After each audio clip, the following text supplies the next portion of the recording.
हरे कृष्णा। ओम नमो भगवते गौरचंद्राय। ओम नमो भगवते गौरचंद्राय। ओम नमो भगवते गौरचंद्राय।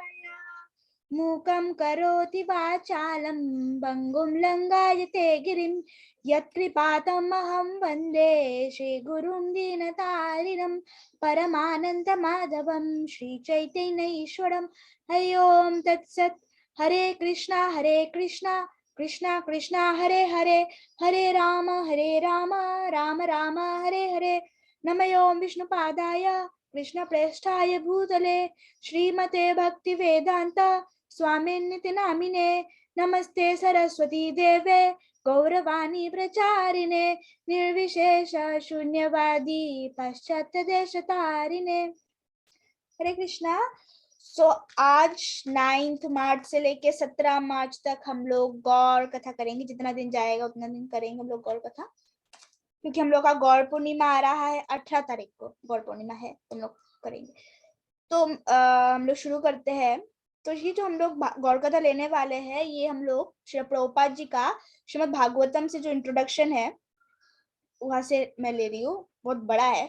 स्टार्टिंग में प्रभुपाद जी ने लिखा है a short sketch of the life and teachings of Lord Chaitanya, the preacher of Srimad Bhagavatam। Short लिखा है लेकिन actually is very long and very heavy. तो ये जो भागवतम का इंट्रोडक्शन है ये तब लिखा गया था जब इसको शुरू भी नहीं हुआ था, तब प्रभुपाद जी ने इसको लिखा था। ओके, हम लोग शुरू करते हैं। ओके, चैतन्य महाप्रभु कौन है? तो चैतन्य महाप्रभु उन्होंने वो चैतन्य महाप्रभु ने उन्होंने भगवान श्री कृष्ण के प्रति जो प्रेम है उसका प्रचार प्रसार किया था। ओके, सो हम लोग जानते हैं Chaitanya Mahaprabhu is not different from Krishna. Chaitanya Mahaprabhu ही कृष्णा है। कृष्णा को हम लोग कहते हैं लीला पुरुषोत्तम, लीला पुरुषोत्तम कहते हैं। राम जी को कहते हैं हम लोग मर्यादा पुरुषोत्तम। उसी तरह चैतन्य महाप्रभु को हम लोग कहते हैं प्रेम पुरुषोत्तम। राम जी को मर्यादा पुरुषोत्तम क्यों? क्योंकि राम जी किस लिए आते हैं? राम जी मनुष्य का रूप धरते हैं, और मनुष्य का रूप में वो यहाँ पर धरती में क्यों आते हैं? मर्यादा स्थापन करने के लिए, इसलिए उनको कहा जाता है मर्यादा पुरुषोत्तम। कृष्ण को हम लोग लीला पुरुषोत्तम कहते हैं क्योंकि कृष्ण यहाँ पर आते हैं लीला करने के लिए। कहते तो है कृष्ण परित्राणाय साधूनां विनाशाय च दुष्कृतम् धर्म संस्थापनार्थाय संभवामि युगे युगे। कृष्ण कहते हैं कि मैं आता हूँ साधु लोगों को बचाने के लिए, राक्षसों को संहार करने के लिए, धर्म को स्थापन करने के लिए। पर ये तो भगवान गोलोक में भी बैठ के कर सकते हैं, लेकिन भगवान आते हैं क्यों? लीला करने के लिए। कृष्ण लीला करते हैं, अपने भक्तों के साथ आदान प्रदान करते हैं, और उन आदान प्रदान लीलाओं को हम सुन के रस आस्वादन करते हैं। अभी एक चीज रह गया, प्यार। सब में प्यार चाहिए ना, we need love। तो क्योंकि हम लोग को प्यार चाहिए और क्योंकि हम लोग प्यार के भूखे हैं, प्यार के प्यासे हैं, तो फिर कृष्ण ने सोचा मैं भी प्यार का प्यासा हूँ, ये भी प्यार के प्यासे है, तो मैं राधा रानी से प्यार का जो पानी है वो लेके जाके खुद भी पीऊंगा और सबको भी पिलाऊंगा। तो फिर कृष्ण आते हैं श्री कृष्ण चैतन्य महाप्रभु के रूप में, जो कि प्रेम पुरुषोत्तम है। तो चैतन्य महाप्रभु का अवतरण हुआ श्रीधाम मायापुर में, और महाप्रभु का जहां पर अवतरण हुआ था जन्मस्थली, वहां पर अभी योगपीठ है। वहां पर बहुत सुंदर सुंदर विग्रह है सच्ची माता की, और जगन्नाथ मिश्र सच्ची माता की गोद में छोटे से महाप्रभु है नीमाई। तो उनका अवतरण हुआ नवद्वीप का एक छोटा सा सिटी है, वहां पर अभी दुनिया का सबसे लार्जेस्ट टेम्पल TOVP बन रहा है बाय इस्कॉन। फाल्गुनी पूर्णिमा के दिन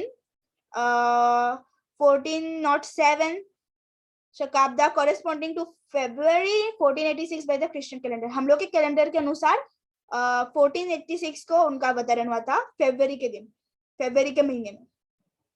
तो चैतन्य महाप्रभु के जो पिताजी थे वो एक ब्राह्मण थे, बहुत लर्नेड ब्राह्मण, विद्वान ब्राह्मण थे, और उनका नाम था श्री जगन्नाथ मिश्र। वो सिलहट से आए थे, जो कि करंटली बांग्लादेश में है, ईस्ट पाकिस्तान। और फिर वो नवद्वीप एक स्टूडेंट के रूप में आए, स्टूडेंट होके आए थे, क्योंकि Nabadwip at that time was the centre of education. वहां पर एजुकेशन बहुत स्ट्रांग था, वहां पर लोग पढ़ने के लिए आया करते थे। जैसे अभी हम लोग विदेश में जाते हैं, वैसे पहले तब नवद्वीप में लोग पढ़ने के लिए आया करते थे। तो फिर उन्होंने वहां पर, फिर जगन्नाथ मिश्र वहीं पर नवद्वीप में सेटल हो गए। उन्होंने श्रीमती सची देवी से विवाह किया, जो कि महाप्रभु की निमाई पंडित की माता है। और सची देवी श्रीला नीलांबर चक्रवर्ती, जो कि नवद्वीप के बहुत महान विद्वान ब्राह्मण, उनकी बेटी है, तो उनसे विवाह हुआ उनका। तो जगन्नाथ मिश्र, उनके बहुत सारी बेटियां हुई थी श्रीमती सची देवी से, जो कि बहुत जवानी, बहुत छोटी जब थी तभी वो अपना देह छोड़ के चली गई। केवल 2 बेटे उनके जिंदा थे, एक थे श्री विश्वरूप और दूसरे विश्वम्भर, जो कि लास्ट, मतलब अपना प्यार देने के दोनों लास्ट थे ना, आंखों के तारे। तो जो सबसे 10वां बेटा, पहले 6 जो थी वो लड़कियां थी, बच्ची थी, वो लोग छोटे में ही वो लोग ने शरीर छोड़ दिया। फिर विश्वरूप थे, फिर आखिरी जो 10वें थे वो थे आपके विश्वम्भर।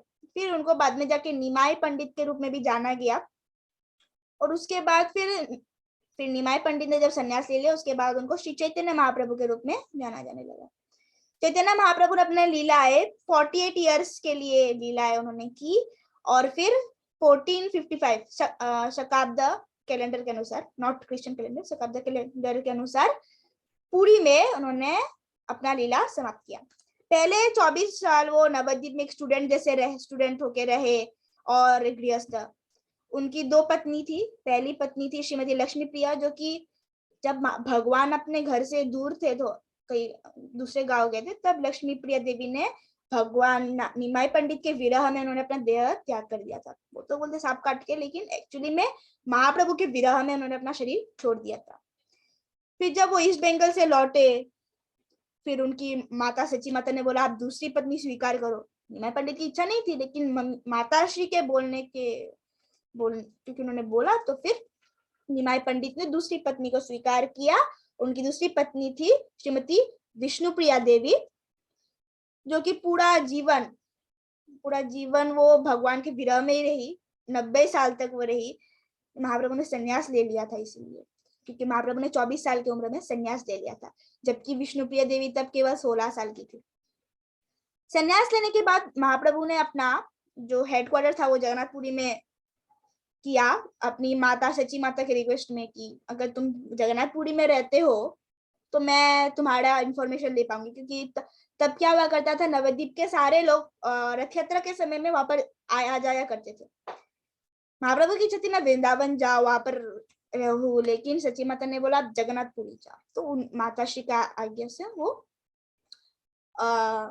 जगन्नाथपुरी गए।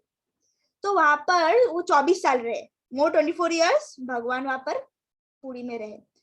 6 साल, अपना जीवन का 6 साल वो साउथ इंडिया, पूरा इंडिया, ज्यादातर साउथ इंडिया में उन्होंने ट्रेवलिंग किया और श्रीमद् भागवतम का प्रचार प्रसार किया। चैतन्य महाप्रभु ने श्रीमद् भागवतम के साथ साथ भगवत गीता की शिक्षाएं भी, उनका भी प्रचार प्रसार किया।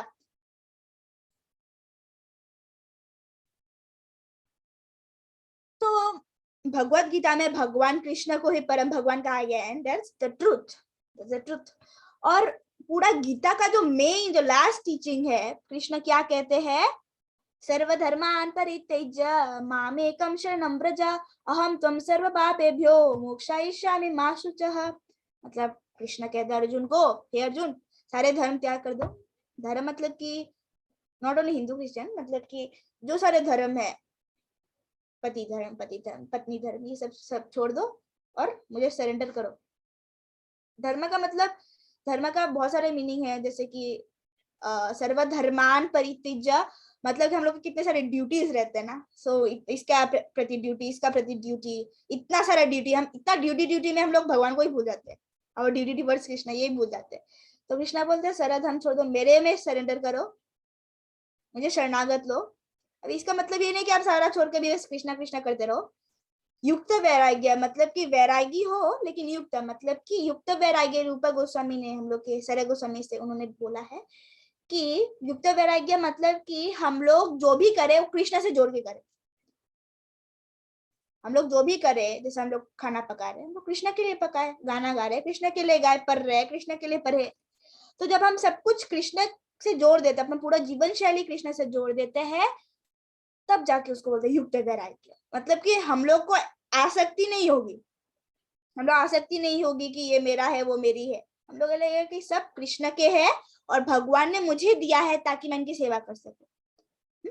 जैसे कि माता का चिंता होना चाहिए कि अरे जो बच्चे हैं ये कृष्ण ने मुझे दिया है ताकि मैं इनको उनकी सेवा में, कृष्ण की सेवा में लगा सकूं, तो मुझे इनको कृष्ण की सेवा में लगाना है। युक्त वैराग्य, ये हम लोग को करना है और हम लोग को ही कृष्ण को परम सत्य के रूप में हम लोग को उनको मानना है। This is the truth. The Lord then assured that all his devotees, तो फिर भगवान कहते हैं चिंता मत करो अर्जुन, अहम तुम सर्व पापे जो सारे पाप में नष्ट कर दूंगा, डोंट टेंशन, टेंशन नॉट। और फिर मोक्षाय शमे माश्रुते, मैं तुम्हें मोक्ष भी दे दूंगा, डरो मत, surrender, just surrender to me. और इसीलिए उनको कोई चिंता की जरूरत नहीं है। वैसे भाग्यवश भगवान ने खुद भी बोल दिया मुझे सरेंडर करो। पहले तो वेदशास्त्र थे लेकिन लोग कभी मानते थे नहीं मानते थे, भगवान ने खुद भी बोल दिया surrender me, surrender to me, लेकिन लोग नहीं मान रहे क्योंकि उन लोगों को लगता है कि ये तो बस कोई मतलब कुछ होता है ना, हिस्टोरिकल ऐतिहासिक व्यक्ति है ये कृष्णा, कुछ माइथोलॉजिकल, हम लोग जो शुद्ध रोज माइथोलॉजिकल पर्सनैलिटी है, डोंट, ऐसे ही बोल रहे हैं।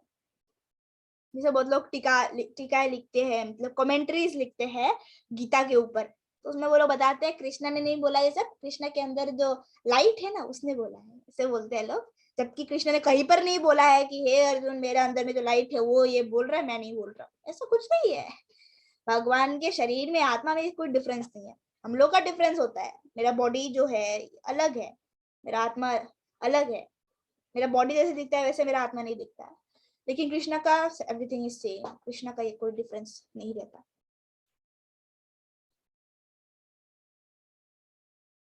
तो ऐसे लोगों को जो बड़े बड़े अपने आप को बड़े बड़े स्कॉलर्स, पीएचडी, डॉक्टरेट ये सब बोलते हैं कि डॉक्टर ये फिर वो लोग लेक्चर्स देते हैं कि भगवान होते ही नहीं है, ये सब, फिर लोगों को लगता है ये तो पीएचडी है तो my God, PhD from Oxford university, my God यही हमारे माय गॉड है, माय गॉड नहीं है। तो उन लोग को ऐसा लगता है, ऐसा भी जब कुछ नहीं है। तो इसीलिए बहुत सारे लोगों ने, बहुत सारे स्कॉलर्स ने गीता का शिक्षाओं को उलटफेर कर दिया है, ऐसे नहीं है बोल के। तो फिर कृष्ण के, जब कृष्ण ने अपना लीला समाप्त कर दिया, जैसे श्लोक आते हैं श्रीमद् भागवतम 3.43 1.3.43, कृष्ण स्वधामोपगते धर्म ज्ञान अधिविसः कलोनस्य दिशामेष पुराणार्को धुनादिता। कृष्ण स्वधाम में चले गए, कृष्ण स्वधाम अपगते धर्म ज्ञान दिविसा, धर्म ज्ञान ने सोचा भाई भाई हम लोग रह के क्या करें, चलो भाई चले गए, धर्म ज्ञान दिविसा। कलोनस्य दिशामेष, कलिकाल आ गया, भाई भाई नहीं रहे, डाकू आ गया, डाकू सिंह। उसके बाद फिर कलो नशा दिशा में पुराण अर्क धुना दीता। कृष्ण ने सोचा सब तो कलिकाल के प्रभाव में लिप्त हो गए, इन लोगों को तभी पुराण अर्क को इनको रोशनी देना है। तो फिर कृष्णा श्रीमद् भागवतम के रूप में, जो कि हम लोग वही से कर रहे हैं, श्रीमद् भागवतम। तो बहुत सारे भगवत गीता के ऊपर टीकाएं लिखे गए, टीका मीन्स कमेंट्रीज की, गीता है, श्लोक है, उसके बाद श्लोक के बाद वो लोग क्या करेंगे, अपना खुद का बातें लिखेंगे। जबकि प्रभुपाद जी ने जो लिखा है उन्होंने आचार्यों की किताबों का जो एसेंस है, आचार्यों की किताबों से, हमारे पास तो इतना टाइम नहीं है कि हम सबका पढ़े, प्रभुपाद जी ने सबका जो निचोड़ है, रस निकाल के हम लोग को दिया है। तो we must drink it, nectar. और मतलब ऑलमोस्ट हर एक गीता जो था, जो इतना सारे, बहुत सारे कमेंट्रीज, कमेंट्री के ऊपर कमेंट्री भगवत गीता के ऊपर लिखे गए। आधा से ज्यादा आबादी उस गीता की, तो गीता के ऊपर जो टीका लिखा है वो सेल्फ इंटरेस्ट पे ही था। पैसा मिल जाएगा, गीता लोग लेंगे, अरे नया एडिशन निकला है, पैसा मिलेगा, उसे पेट पेट पूजा भी होगा, बाकी हम लोग फैमिली परिवार भी रहेंगे, हम लोग फरारी में घूमेंगे। तो Chaitanya Mahaprabhu is the self same lord Krishna, Chaitanya Mahaprabhu Krishna है, लेकिन इस टाइम में वो भक्त के रूप में आए, कृष्ण के बारे में बताने के लिए, गोविंदम आदि पुरुषम तमहम भजामि बताने के लिए आए। तो महाप्रभु का जो इन्होंने प्रचार प्रसार किया, उसका सार क्या है, सारांश क्या है कि भगवान कृष्ण जो कि ब्रजभूमि वृंदावन में जो जिनका अवतरण हुआ, ब्रजेंद्र नंदन नंद बाबा के पुत्र के हिसाब से वही परम भगवान है और सबके लिए वो पूज्य है। वृंदावन धाम भगवान से अभिन्न है क्योंकि भगवान का नाम, गुण, रूप, लीलाएं, लीलास्थलिया, ये सब कुछ भगवान से अभिन्न है। इसलिए वृंदावन धाम भी भगवान कृष्ण समान ही पूजनीय है। तो सबसे उच्च कोटि जो हाईएस्ट फॉर्म ऑफ वर्शिप वो किसने किया था? गोपियों ने किया था। और चैतन्य महाप्रभु कहते हैं कि माधुर्य रस, हम जानते हैं 5 रस है। सबसे पहला है संत रस, दास्य रस, साख्य रस, वात्सल्य रस, लास्ट माधुर्य रस, हाईएस्ट स्टेप्स है। संत रस मतलब कि जो ऋषि मुनियों का रस है, तपस्या का रस, उसको संत रस बोलते हैं। दूसरा है दास्य रस, जैसे हनुमान जी का, लक्ष्मण जी का, ये है आपका दास्य रस। तीसरा है साख्य रस, जैसे कि कृष्ण, जैसे बलराम जी का भी, बलराम जी 5 रसों में सेवा करते हैं। कृष्ण के कितने सारे फ्रेंड्स है, और हम लोग एक फ्रेंड को नहीं भूल सकते, वो है मधुमंगल जी, वो भी भगवान का साख्य रस में सेवा करते हैं। वात्सल्य रस एग्जाम्पल की जरूरत ही नहीं है, यशोदानंद बाबा, देवकी वसुदेव, ये भगवान को वात्सल्य रस मतलब माता पिता का रस में सेवा करते हैं। और लास्ट माधुर्य रस, जो गोपिकाएं है, वो लोग कृष्ण को माधुर्य रस में सेवा करते हैं, जो हाईएस्ट है। और महाप्रभु कहते हैं कि ये that is the excellent mode of worship, इसके ऊपर कुछ है ही नहीं, दैट इज द हाईएस्ट। और चैतन्य महाप्रभु श्रीमद् भागवतम को एक स्पॉटलेस पुराण, अमल पुराण कहते हैं। अमल, मल मीन्स मैल, अमल जिसमें मैल नहीं है, वो है श्रीमद् भागवतम। हम लोग का जो बुक्स है, जो हम लोग इतना कुछ ये प्रेमचंद वो प्रेमचंद जो निकालते हैं, सब मैले है। नॉट ओनली बोल के, मतलब जो भी कुछ मेटेरियलिस्टिक जो लिटरेचर से हम लोग देखते, कितने सारे किताबें, ट्रेन में लोग इतना भर भर के किताबें लाते हैं, सब एवरीथिंग इज मेटेरियलिस्टिक, इसमें सब मल है। लेकिन अमल कौन सा है? श्रीमद् भागवतम। और चैतन्य महाप्रभु क्या प्रचार करते हैं कि हम सब लोग का अल्टीमेट गोल ऑफ लाइफ, हम जीवन का मेन लक्ष्य क्या होना चाहिए? कृष्ण प्रेम। महाप्रभु के बहुत सारे भक्त जैसे वृंदावन दास ठाकुर, लोचन दास ठाकुर, श्री कृष्णदास कविराज गोस्वामी, श्री कवि कर्णपुर, प्रभुदानंद सरस्वती, बहुत से, सर गोस्वामी, विश्वनाथ चक्रवर्ती ठाकुर, उनके शिष्य बलदेव विद्याभूषण, श्यामानंद गोस्वामी, नरोत्तम दास ठाकुर, भक्ति विनोद ठाकुर, और प्रभुपाद जी के, हम लोग के प्रभुपाद जी के गुरु महाराज भक्ति सिद्धांत सरस्वती ठाकुर प्रभुपाद, उन्होंने महाप्रभु के शिक्षा जीवन के ऊपर कई कई किताबें लिखे हैं। वृंदावन दास ठाकुर के द्वारा चैतन्य भागवत रचित है। लोचन दास ठाकुर चैतन्य मंगल, श्री कृष्णदास कविराज गोस्वामी जो हम लोग करते हैं चैतन्य चरितामृत, उन्होंने बहुत कुछ लिखा है, वेरी वेरी मच। उन्होंने भगवान के कितना कितना कुछ, भगवान का लीला इतना अनंत है। चैतन्य महाप्रभु 48 ईयर्स रहे थे यहाँ पर, लेकिन उसमें भी इतना सारा लीला है, इतने सारे भक्तों ने उसके ऊपर टीकाएं लिखे हैं, महाप्रभु के लीलाओं के ऊपर, शिक्षाओं के ऊपर। तो सारे जो शास्त्र है ये वेद, पुराण, उपनिषद, रामायण, महाभारत के ऊपर बेस्ड है ऐसे। लेकिन क्योंकि अभाग्यवश लोगों को इन लोगों के बारे, इसके बारे में पता नहीं है,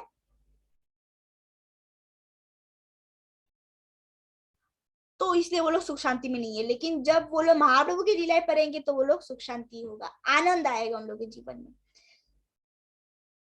तो प्रभुपाद जी विनम्रतावश कहते हैं कि जो ये महाप्रभु का छोटा सा ये पढ़ रहे हैं, इन लोग को अच्छा होगा कि ये लोग वृंदावन दास ठाकुर के श्री चैतन्य भागवत और श्रीला कृष्णदास कविराज गोस्वामी का श्री चैतन्य चरितामृत पढ़े। तो सबसे ज्यादा महाप्रभु का जो बचपन का लीला है वो चैतन्य भागवत में है, और फिर जो और लेटर जो पास टाइम्स है, बाकी लीला है जैसे जवानी में और अंत तक, वो सब ज्यादातर जो लीलाएं है वो श्रील कृष्णदास कविराज गोस्वामी ने चैतन्य चरितामृत में लिखा है। अभी एक हम लोग के लिए तो चैतन्य चरितामृत के जो शिक्षाएं है वो अभी टीचिंग्स ऑफ लॉर्ड चैतन्य नामक किताब में मिला है हम लोग को। ओके,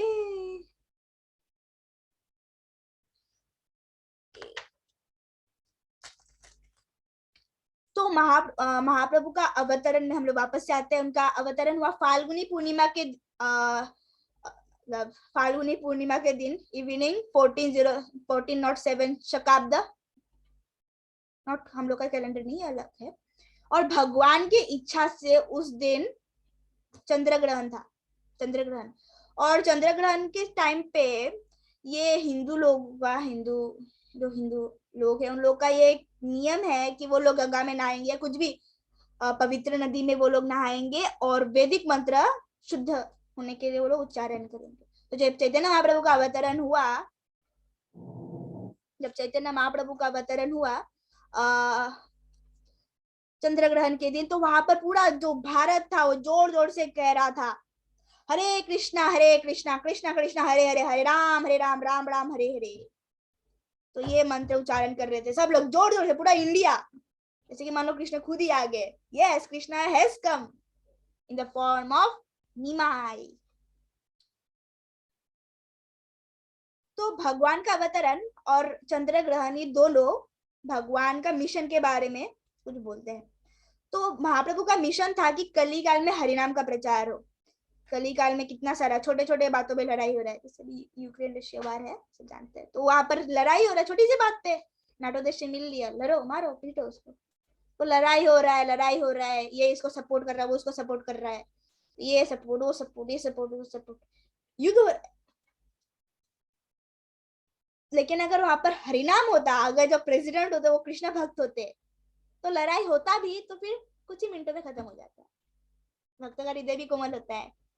भक्त का हृदय कोमल होने का मतलब ये नहीं कि वो गधे होते, वो लोग very intelligent, simple, innocent but intelligent. Okay.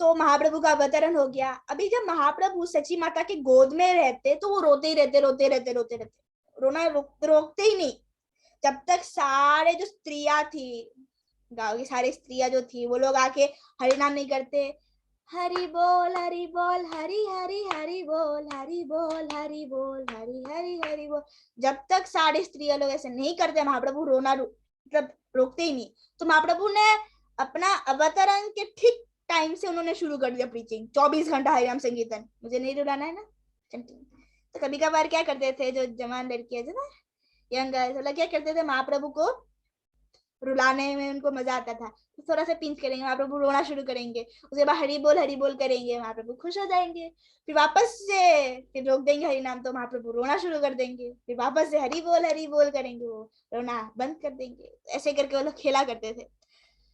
तो फिर अन्नप्राशन 6 महीने बाद फिर महाप्रभु को जब अन्नप्राशन दिया गया, अन्नप्राशन के सेरेमनी में उस टाइम पे क्या होता है, बच्चे के सामने कुछ थाली रखे जाते हैं, जैसे में एक में धन रखा गया है, एक में कलम, किताबें, भागवत, एक में भगवत गीता, भागवतम, ऐसे करके रखा गया है। तो फिर उस टाइम पे कुछ किताबें और कुछ कॉइन्स ये सब उन लोग को रखा जाता है। तो बच्चा जिसकी ओर ज्यादा रुझाव दिखाता है तो माना जाता है कि वो बड़ा होकर यही करेगा। तो महाप्रभु ने क्या किया, महाप्रभु ने सीधा जाके श्रीमद् भागवतम का आलिंगन कर दिया। सब लोगों ने जय हो बोला कि ये तो बड़े होके जाके बड़ा भागवतम का प्रचारक बनेगा। जब वो छोटे से बच्चे थे, महाप्रभु एकदम छोटे से, एकदम ऐसे होता है ना क्रॉलिंग, छोटे से जो बच्चे जो 4 पैर में लोग चल रहे हैं, बहुत प्यारे लगते थे। तो एक बार महाप्रभु निमाई वो से चल रहे थे, तो वहां पर एक सांप आया और निमाई उसके साथ खेलना शुरू कर दिया, और सारे घर, वहां पर घर के जो सारे लोग थे वो एकदम डर गए, अरे निमाई सांप के साथ खेल रहा है। उसके बाद फिर कुछ समय बाद वो सांप चला गया और सची माता ने निमाई को अपने गोद में ले लिया। और एक बार सची माता ने निमाई को बहुत सुंदर सुंदर गहनों से सजाया था, एकदम सुंदर सुंदर आर्मलेट्स, पायल, कमरबंद, एकदम बहुत सुंदर से सजाया था, सोना चांदी से एकदम बहुत सुंदर से सजाया था। तो फिर सची माता ने निमाई को, होता ना क्या बोलते उसको, घर के सामने जो रहता है वहां पर, उनको वहां पर रख दिया, और सची माता काम करने चली गई, सेवा करने चली गई। उसके बाद फिर वहां पर 2 छोड़ा है, देखा ये तो अच्छा चांस है, तो उन्होंने निमाई को लिया। अभी घूम रहे मिठाई के नाम पे, मिठाई देंगे बोल के घूम रहे, लास्ट में आके फिर वो लोग वापस से भूलभुलैया के जैसा आके वापस से वो निमाई के घर में ही पहुंच गए।